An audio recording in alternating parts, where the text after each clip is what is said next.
Friends, सभी को स्वागत है आपका मेरे YouTube channel next Newton academy पर।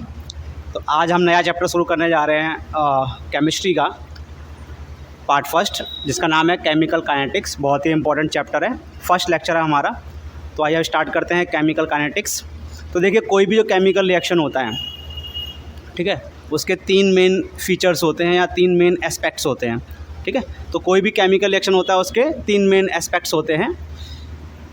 तो पहले हम यहाँ पे शुरू करेंगे introduction.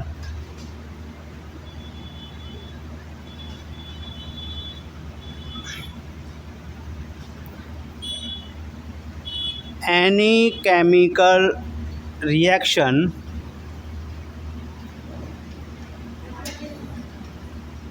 Has three main aspects, ठीक है। पहला है gives free energy change, gives energy change, जिसको हम बेटा किसे डिनोट करते हैं, डेल्टा जी से डिनोट करते हैं। किसे डिनोट करते हैं? अब इसमें क्या होता है कि if delta G is negative, अगर डेल्टा जी आपका नेगेटिव आ रहा है किसी केमिकल रिएक्शन के लिए, इसका मतलब है वो रिएक्शन क्या है, स्पॉन्टेनियस है या वो फीजेबल है फॉरवर्ड डायरेक्शन में। मीन्स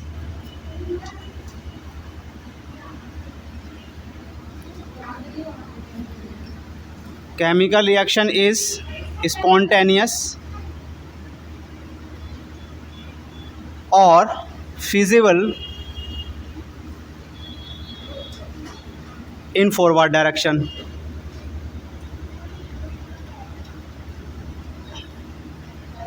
दूसरा, डेल्टा जी की वैल्यू आपकी जो है वो पॉजिटिव आ सकती है।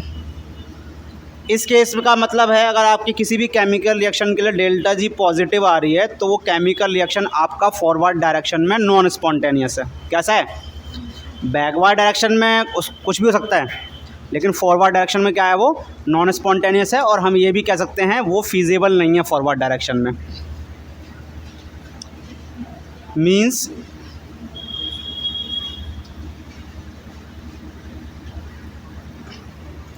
Chemical reaction is non spontaneous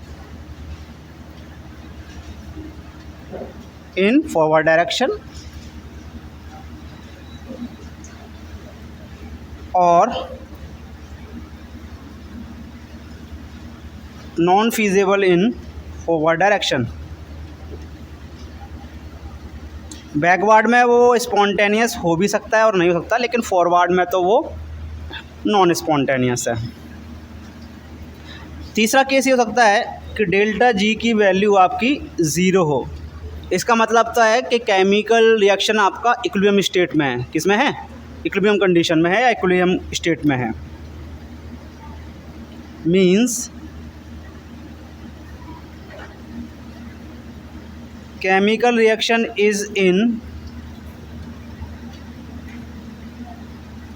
equilibrium state. इसका मतलब है रिएक्टेंट जो हैं वो प्रोडक्ट में कन्वर्ट हो रहे हैं और साथ के साथ प्रोडक्ट किस में कन्वर्ट हो रहा है, रिएक्टेंट में कन्वर्ट हो रहा है, ठीक है। तो डेल्टा जी से हमें ये पता चल जाता है, डेल्टा जी की वैल्यू से, कि कोई भी केमिकल रिएक्शन है वो किस डायरेक्शन में प्रोसीड होगा और होगा भी या नहीं होगा, ठीक है। इसके बारे में किससे जानकारी मिल जाती है हमें? डेल्टा जी से मिल जाती है, ठीक है। दूसरा हमारे पास जो फीचर है केमिकल रिएक्शन का, जो एस्पेक्ट है मेन केमिकल रिएक्शन का, वो है केमिकल इक्विलिब्रियम कांस्टेंट, या हम सिंपली कहते हैं equilibrium constant. Equilibrium constant capital के। सो इस इक्विलिब्रियम कांस्टेंट से हमें क्या पता चलता है? इसकी वैल्यू से हमें पता चलता है कोई भी रिएक्शन कितनी हद तक पूरा होगा। वो 50% पूरा होगा या 10% पूरा होगा या 90% पूरा होगा, यानी एक्सटेंट ऑफ रिएक्शन बताता है। कभी कभी क्या होता है, कोई रिएक्शन बहुत थोड़ा कंप्लीट होता है, उसमें क्या होता है कि 10% ही कंप्लीट हुआ। यानी अगर आपने 100 ग्राम के आसपास रिएक्टेंट लिए थे, तो उसमें से सिर्फ 10 ग्राम रिएक्टेंट्स किस में कन्वर्ट होंगे, प्रोडक्ट्स में। कभी कभी ऐसा हो सकता है कि वो रिएक्शन जो है 90% तक कंप्लीट हो जाए। कितने तक कंप्लीट हो जाए? तो उसके बारे में जानकारी कौन देता है हमको? इक्विलिब्रियम कांस्टेंट देता है। कौन देता है? Equilibrium constant.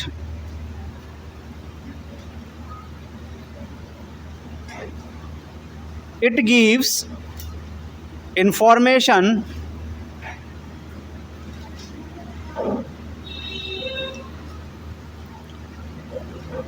about the extent of completion of chemical reactions, i.e. whether reactions will complete 10%, 20% और 90%। ठीक है, किस हद तक जो है आपके रिएक्शन कंप्लीट होगा उसको दर्शाने के लिए क्या होता है हमारे पास? इक्विलिब्रियम कांस्टेंट होता है। क्या होता है? Equilibrium constant. तो दोनों equilibrium constant and delta G ये थर्मोडायनेमिक एस्पेक्ट हैं। कैसे एस्पेक्ट हैं? थर्मोडायनेमिक, यानी ये थर्मोडायनेमिक्स में स्टडी किए जाते हैं। किस में स्टडी किए जाते हैं? थर्मोडायनेमिक्स। ठीक है, both delta G and K are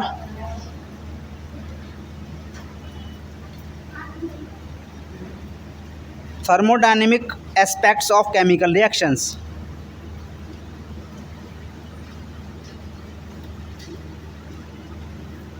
यानी थर्मोडायनेमिक्स में इनकी स्टडी की जाती है। डेल्टा जी एंड के की स्टडी आप किस में कर सकते हो? थर्मोडायनेमिक्स ब्रांच में कर सकते हो। किस में कर सकते हो? थर्मोडायनेमिक ब्रांच में। तीसरा जो हमारे पास एस्पेक्ट आता है उसकी स्टडी थर्मोडायनेमिक्स में नहीं की जा सकती है, तो उसके लिए हमारे पास एक सेपरेट ब्रांच होती है जिसको हम क्या कहते हैं? केमिकल काइनेटिक्स कहते हैं। तो केमिकल रिएक्शन के 3 एस्पेक्ट्स होते हैं।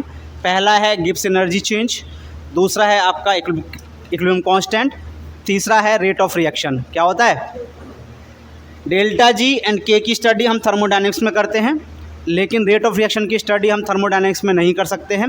इसके लिए हमारे पास एक सेपरेट ब्रांच होती है रेट ऑफ रिएक्शन की स्टडी के लिए, उसको हम क्या कहते हैं? केमिकल काइनेटिक्स कहते हैं। पहले इतना उतार लीजिए आप। और तो 2 एस्पेक्ट्स हमने पढ़ लिए केमिकल रिएक्शंस के। तीसरा एस्पेक्ट है वो है rate of reaction, chemical reactions का rate of reaction. Rate of reaction इसको हम शॉर्ट में ROR कह के चलेंगे। तो रेट ऑफ रिएक्शन जो है वो हमें बताता है कि किसी भी केमिकल रिएक्शन की स्पीड क्या है, होने की तेज़ी कितनी है।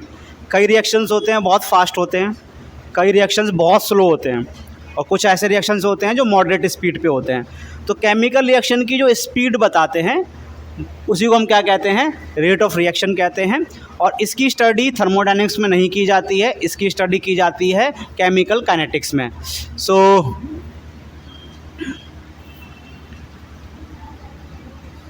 It tells about the speed of any chemical reactions. ठीक है, किसी भी केमिकल रिएक्शन की क्या बताते हैं? ये स्पीड बताते हैं। ठीक है, रिएक्शंस में भी फास्ट, रिएक्शंस में भी फास्ट हो सकते हैं और दे में भी स्लो, और क्या हो सकते हैं? मॉडरेट। तो रिएक्शन जो है वो बहुत तेज़ हो सकते हैं, खासकर जो आयनिक रिएक्शंस होते हैं वो बहुत फास्ट होते हैं। जो आयनिक रिएक्शंस होते हैं वो बहुत फास्ट होते हैं। कुछ रिएक्शंस बहुत स्लो होते हैं, बहुत ही स्लो, जैसे डायमंड का ग्रेफाइट में कन्वर्ट होना, conversion of diamond into graphite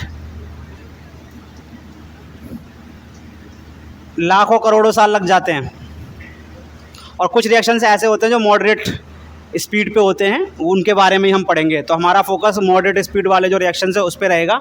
और रेट ऑफ रिएक्शन की थर्मोडायनेमिक्स में स्टडी नहीं की जाती है, बल्कि इसके लिए एक सेपरेट ब्रांच होती है केमिस्ट्री की, जिसको हम क्या कहते हैं बेटा? केमिकल काइनेटिक्स कहते हैं। The study of ROR is done under a separate branch of chemistry called chemical kinetics. ठीक है, so it is not studied under thermodynamics. इसके लिए हमारे पास सेपरेट ब्रांच होती है, इसको हम क्या कहते हैं बेटा, केमिकल काइनेटिक्स कहते हैं। फटाफट उतार लो बेटा इसको। तो आइए अब केमिकल काइनेटिक्स की जो है डेफिनेशन समझ लेते हैं, उसको लिख लेते हैं। तो केमिकल काइनेटिक्स हमारी वो ब्रांच है केमिस्ट्री की जिसमें हम स्टडी करते हैं रेट ऑफ रिएक्शन के बारे में, साथ के साथ हम स्टडी करते हैं मैकेनिज्म ऑफ रिएक्शन क्या है। मैकेनिज्म का मतलब होता है किन किन स्टेप्स में वो रिएक्शन कंप्लीट हुआ है या रास्ते कौन से तय किए थे उस रिएक्शन ने कंप्लीट होने पर। साथ के साथ हम पढ़ेंगे कौन से ऐसे फैक्टर्स हैं जो रेट ऑफ रिएक्शन यानी जो केमिकल रिएक्शन की स्पीड है उसको चेंज कर सकते हैं। उनके बारे में जो स्टडी की जाती है वो किस ब्रांच में की जाती है, केमिकल काइनेटिक्स में की जाती है। The branch of chemistry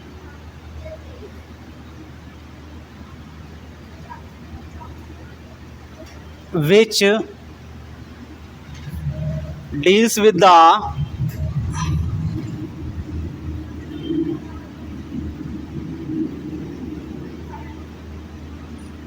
study of rate of chemical reactions,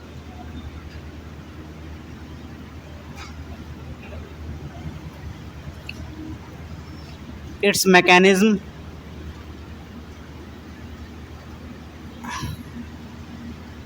and different factors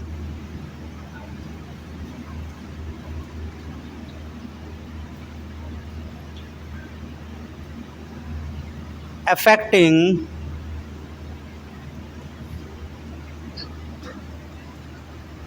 the rate of chemical reactions.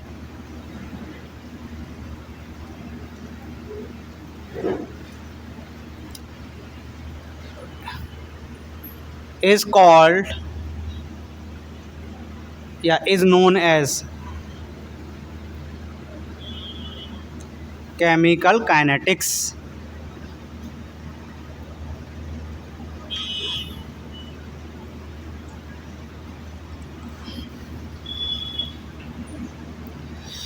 सो जो केमिकल जो काइनेटिक्स वर्ड है वो ग्रीक वर्ड काइनेसिस से निकला है।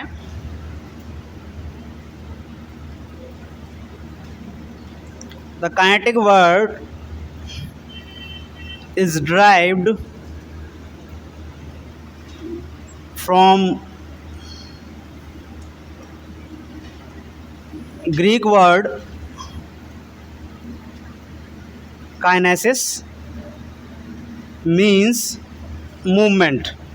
तो काइनेसिस वर्ड का मतलब क्या होता है बेटा, मूवमेंट होता है।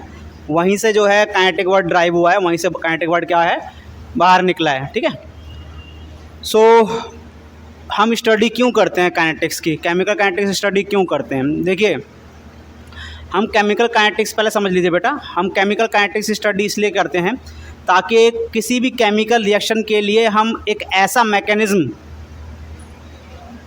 या उन फैक्टर्स को हम समझ सकें जिससे उसकी स्पीड को हम चेंज कर सकें। क्या कर सकते हैं, चेंज कर सकें अपने मुताबिक। हमने केमिकल रिएक्शंस की मैकेनिज़्म समझ ली, हमने समझ ली कौन से फैक्टर्स ऐसे हैं जो उसकी स्पीड को बढ़ा सकते हैं या घटा सकते हैं। अब कोई भी केमिकल रिएक्शन है उसकी स्पीड को घटाना बढ़ाना हमारे विल पे डिपेंड करता है। अब हम ऐसा करते क्यों हैं, मान लीजिए हमको कोई केमिकल चाहिए बहुत ज़्यादा मात्रा में, तो हम ये तो वेट नहीं करेंगे ना कि वो 2 दिन में मिले हमको तैयार होके। हम क्या चाहेंगे, कुछ सेकंड में मिल जाए। यानी जो रिएक्शन हो रहा है जिसमें वो हमको प्रोडक्ट मिलेगा, वो केमिकल रिएक्टेंट और केमिकल प्रोडक्ट हमको मिलेगा, हम चाहेंगे ना कुछ सेकंडों में मिल जाए। तो कैसे मिलेगा, जब तक हम उसके मैकेनिज़्म को, हम उसकी स्पीड को स्टडी नहीं कर पाएंगे।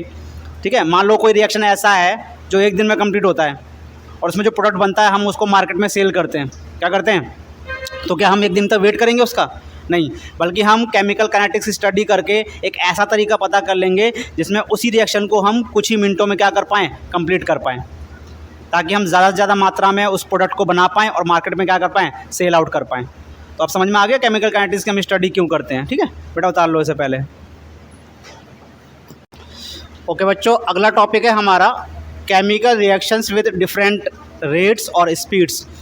देखिए, जो केमिकल रिएक्शंस होते हैं उनकी हर एक की स्पीड या उनका रेट जो है वो क्या होता है, अलग अलग होता है।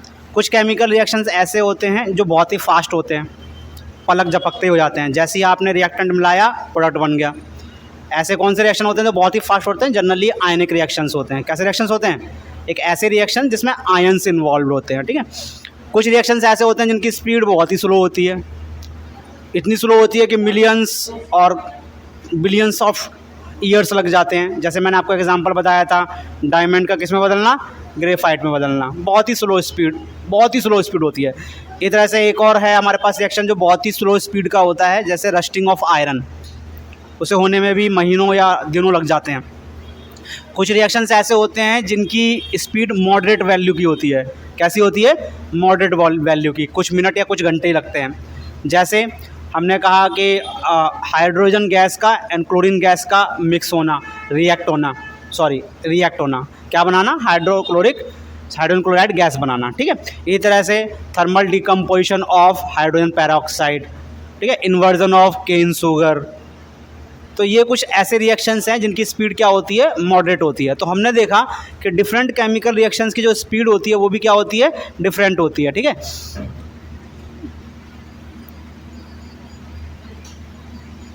Different chemical reactions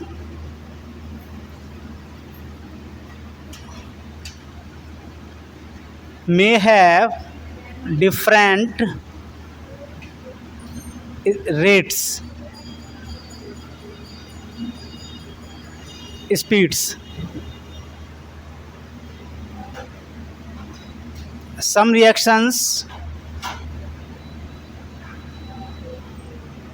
may be very fast, while a few may be very very slow.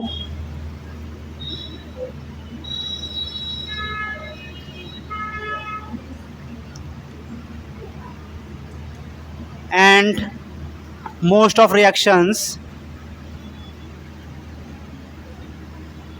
may have moderate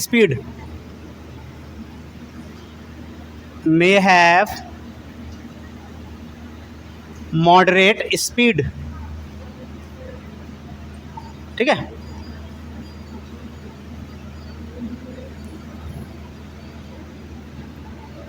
chemical reactions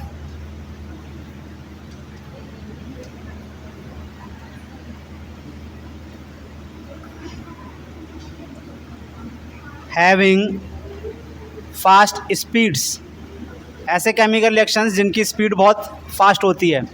generally these are ionic reactions.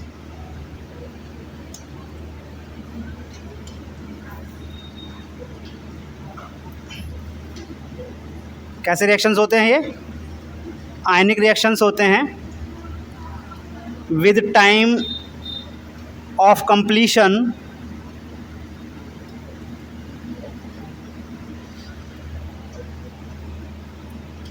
is approx with time of completion 10⁻⁻12 second से लेके 10⁻⁻16 seconds. आपने देखा 1 second से भी बहुत कम समय लगता है इनको पूरा होने में। तो जैसे ही हम इनको मिक्स करते हैं, प्रोडक्ट बन जाते हैं, ठीक है। एग्जांपल्स में देखते हैं। हमने बोला आयनिक रिएक्शंस होते हैं। जैसे हमारे पास एक न्यूट्रलाइजेशन रिएक्शन होता है, पढ़ा होगा आपने, HCl प्लस में NaOH, ठीक है। क्या बनता है आपका? सॉल्ट, NaCl प्लस में वाटर। तो ये बहुत क्विक होता है, बहुत फास्ट स्पीड से होता है ये। इस तरह से सिल्वर नाइट्रेट का रिएक्शन NaCl से,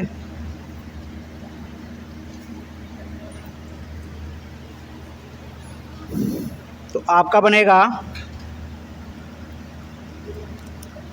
NaNO3 प्लस में AgCl। ये AgCl जो होता है ये PPT के फॉर्म में रहता है। किसके फॉर्म में रहता है? पीपीटी के फॉर्म में। ये भी बहुत फास्ट होता है, बहुत तेज़ी से होता है। इसी तरह से बैरियम क्लोराइड का रिएक्शन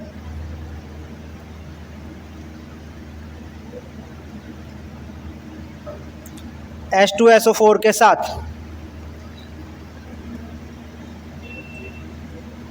तो बनता है आपका बैरियम सल्फेट, यही पीपीटी के फॉर्म में रहता है, प्लस में HCl। बैलेंस कर लेंगे यहाँ पे तो देखेंगे बैरियम क्लोराइड का हमने H2SO4 से रिएक्शन करवाया तो हमारे पास बैरियम सल्फेट बनता है, जो कि पीपीटी होता है। ये पानी में ना के बराबर डिज़ोल्व होता है, ठीक है, स्पेरिंगली सॉल्युबल होता है, और साथ में आपका क्या बन रहा है, हाइड्रोक्लोरिक एसिड बन रहा है, ठीक है। तो ये रिएक्शंस कुछ ऐसे रिएक्शंस हैं जिसमें आयंस इन्वॉल्व है, उनकी स्पीड क्या होती है, बहुत ही फास्ट होती है, ठीक है। फटाफट उतार लो उनको पहले। अब कुछ ऐसे केमिकल रिएक्शंस के एग्जांपल्स लेते हैं जिनकी स्पीड जो है बहुत स्लो होती है, वेरी स्लो, जिनकी स्पीड क्या होती है, बहुत ही स्लो होती है। जैसे हमने पढ़ा था डायमंड का बदलना, किसमें बदलना, ग्रेफाइट में, मिलियंस ऑफ ईयर्स लग जाते हैं।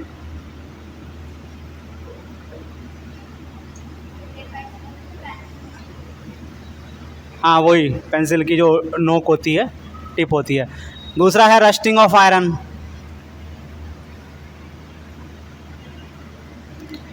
इसमें मंथ्स लग जाते हैं, इसका भी टाइम जो होता है वो। Rusting of iron is also very slow.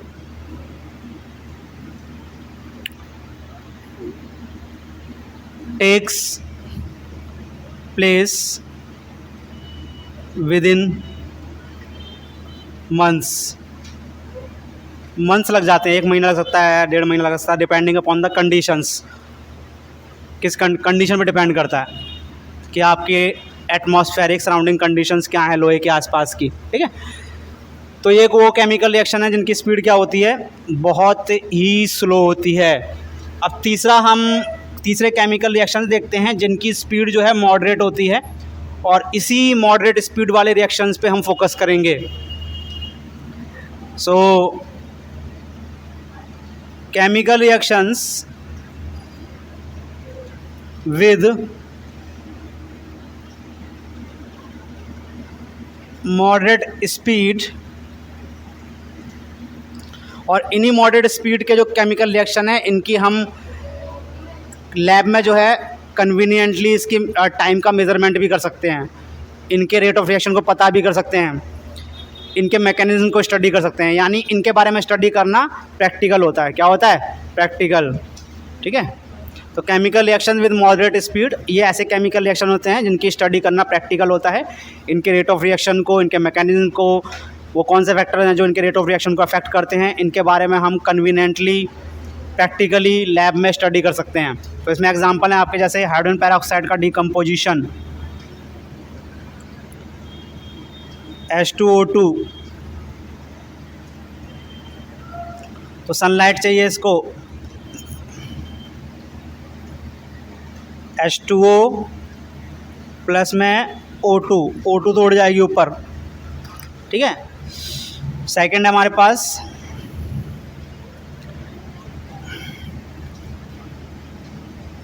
Inversion of cane sugar,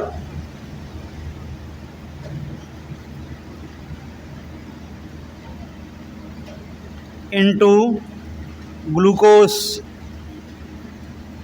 and fructose,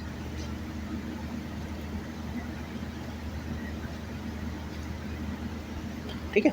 तो जो केन शुगर होती है, मतलब केन शुगर का मतलब क्या होता है, जो गन्ने के रस से हमको प्राप्त होती है, सुक्रोज, C12 H22 O11, इसका हम करेंगे hydrolysis in presence of invertase enzyme, invertase enzyme के प्रेजेंस में इसका हाइड्रोलाइसिस करेंगे।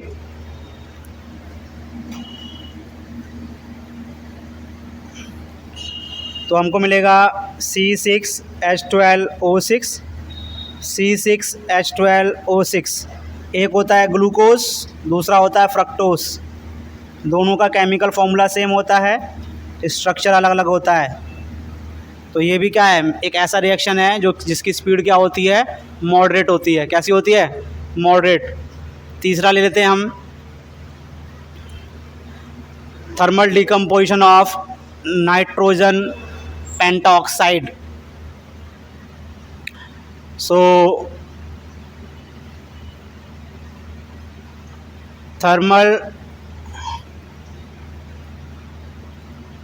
डिकम्पोजिशन ऑफ N2O5, इसको कहते हैं नाइट्रोजन फिफ्थ ऑक्साइड। तो 2N2O5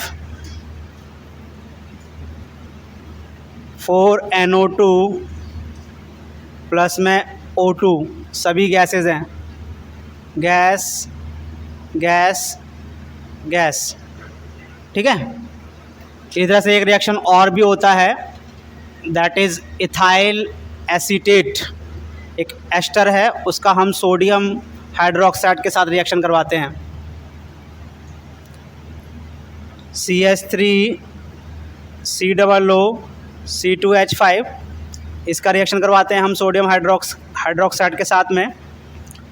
तो हमको प्राप्त होता है CH3COONA सोडियम एसीटेट प्लस में C2H5OH। सो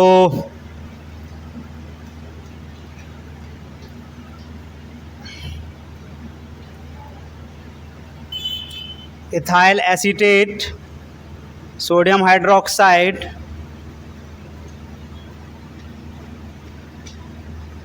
और हमको यहाँ प्राप्त हो रहा है सोडियम एसीटेट। ये मेरे पास सोडियम एसीटेट है और साथ में क्या प्राप्त हो रही है, एथेनॉल। ठीक है। इसी तरह से हमारे पास एक रिएक्शन और भी है,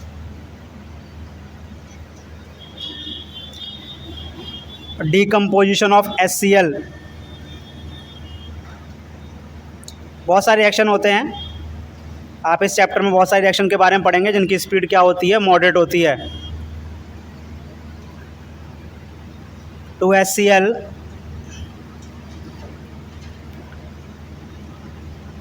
H2 प्लस Cl2, सारे गैस हैं, गैस गैस गैस। ठीक है, बता लो बेटा फटाफट।